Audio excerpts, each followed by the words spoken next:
विमल पोलो जोबा केसरी, हर पल मनाओ केसरी त्योहार। सतीश जी, टीएमसी के प्रवक्ता को सुनकर आपको भी लगा क्या बिहार के नतीजों से सबक ले रहे हैं अब विपक्षी दल? ये जितने भी अब राजनीतिक दल हैं और जिनकी चलेगी, अगर चुनाव आयोग ने पहले या बाद में रोका नहीं तो सब अब 10,000 का पहाड़ आप पढ़ेंगे। दूसरी चीज क्या है कि जो बिहार से सबक तो निश्चित रूप से ली, और हमें तो जहां तक मालूम है कि तृणमूल कांग्रेस पिछले 4-5 महीने से जमीन पर मुस्तैद है कि जो कुछ भी कारगुजारियां हो या ना हो उसको पहले ही विफल कर दिया जाए। ममता बनर्जी का आपने भाषण सुना ना कल या परसों का, वो तो कह रहे कि चिमटा उमटा वगैरह लेके निकलिए और अपना वोट बचाइए। हालांकि उसका स्वागत नहीं किया जाना चाहिए।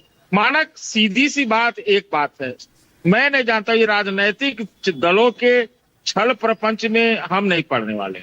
मेरा सीधा एक सवाल कि भाई 15 साल से देश में जनगणना नहीं हुई। नागरिक का सबसे बढ़िया पता लगाने का तरीका जनसंख्या गिनती है। भाई भारतीय नागरिकों की ही तो गिनती होती है, तो भारतीय नागरिकों में जो वोट डालने की उम्र है वो वाले भी पता चल जाते। तो पहले जनसंख्या गिन लेते, या फिर जनसंख्या के साथ ही वोटर गिनने का काम, और जो मरा है, जो जिंदा है, जो वाजिब वोटर है, ये सब पता कर लेते। तो ये एक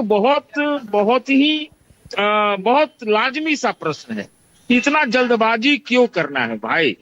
आप इतना लग रहा है जैसे ऑक्सीजन सप्लाई कर रहे हैं कि नहीं भैया ऑक्सीजन नहीं लगा तो गड़बड़ हो जाएगा आदमी की जान। ऐसे ये तरीका ठीक नहीं है।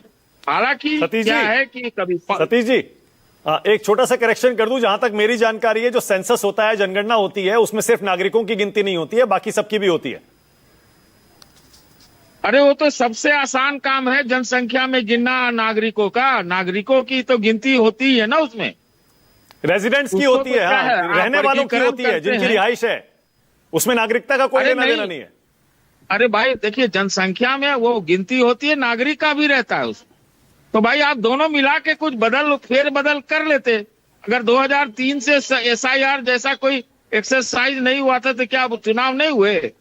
एक आध हजार चुनाव हो गए होंगे। तो ये इतनी जल्दबाजी क्या थी भाई? बिहार में तो खास तौर से इतनी जल्दबाजी क्यों की गई? बाकी जगह का कुछ मान भी लेते हैं, लेकिन बात यह है कि टाइम लेके कीजिए, सबको संतोष में रखिए। कभी आप डेट बढ़ाते हैं, फिर 5 दिन, 7 दिन, 8 दिन, 10 दिन, 15 दिन, ये हमें ठीक नहीं लगता। हाँ, पर वैसे आपका सतीश जी, आपका जो आइडिया है ये दिलचस्प आइडिया है। विनोद जी, आपका क्या रिएक्शन है इस पर? सतीश जी कह रहे हैं जब जनगणना हो उसी में तय हो जाए कौन नागरिक है और कौन नहीं है, लगे हाथों दोनों काम हो जाएंगे, वोटर लिस्ट भी बन जाएगी। सतीश जी, विनोद जी। नहीं, मैं सतीश जी की बात से सहमत हूं। देखिए, ये जो मैन पावर लगी हुई है SIR में, यही मैन पावर जनगणना में लगेगी।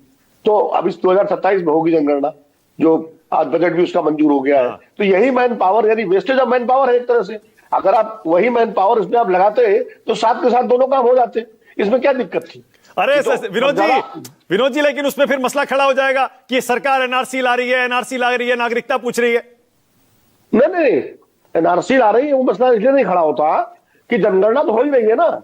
अब जनगणना मान लीजिए मेरे घर में 5 आदमी हैं, 5 सदस्य हैं, आदमी औरत मिला के, तो वो 5 के नाम आते, कहाँ के रहने वाले हैं, क्या डिटेल, जाति धर्म जो कॉलम होते हैं, उसी के साथ वो भी चलता रहता भाई। तो दोनों चीजें हो जाती है। इसमें NRC मुद्दा तो अभी भी खड़ा हो रहा है कि NRC है, बैकडोर से SIR के नाम पर NRC है, लेकिन उससे क्या मतलब है?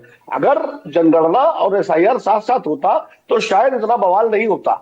लेकिन अब वो चुनाव आयोग ने अपने तरीके से किया है, जनगणना सरकार कराएगी। फर्क ये है कि जनगणना भारत सरकार का काम है और SIR चुनाव आयोग का काम है।